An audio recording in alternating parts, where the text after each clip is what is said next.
Welcome to the course demo for Biotility, applying ISO 14001 for environmental excellence. The presenter for the course is Douglas Dean from Matrix Compliance Services. My name is Douglas Dean, and I received my bachelor's in environmental engineering from the University of Florida. I hold credentials as a professional engineer, certified hazardous materials manager, certified safety professional, and certified industrial hygienist. I've been involved in numerous management system projects to meet both environmental and safety performance objectives.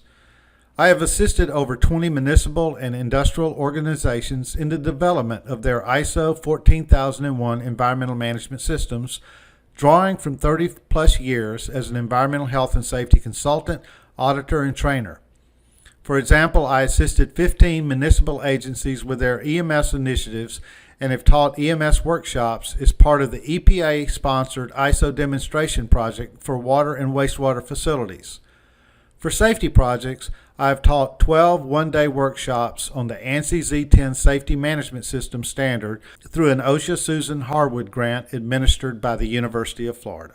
It is my sincere hope that your time invested in this course will produce good knowledge of how to implement an environmental management system using ISO 14001. The traditional response to environmental management can be described as a defensive or reactive response to the early onslaught of environmental laws and regulations at the federal, state, and local levels. For example, when the Environmental Protection Agency was created in 1970, a substantial number of laws began to be immediately passed. In just a mere 15 years, the number of pages of federal environmental regulations went from a few hundred pages to nearly 9,000 pages.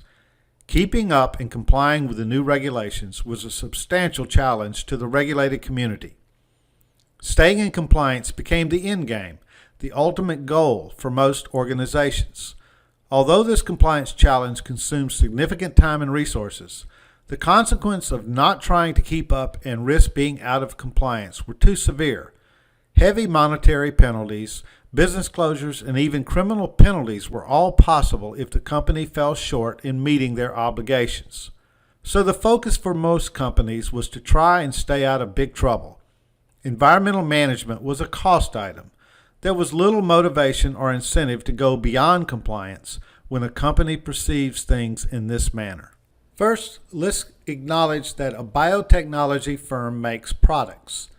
The manufacturer of various products can have a broad range of interactions with the environment through such activities as the transportation and delivery of chemicals and other raw materials, consumption and use of chemicals and raw materials, consumption of resources such as water, fuel, and energy, potential impacts to the environment such as air, water, and soil from production, potential impacts to the environment from the disposal of materials, consuming landfill space and having other impacts, and potential impacts to the environment from accidental spills.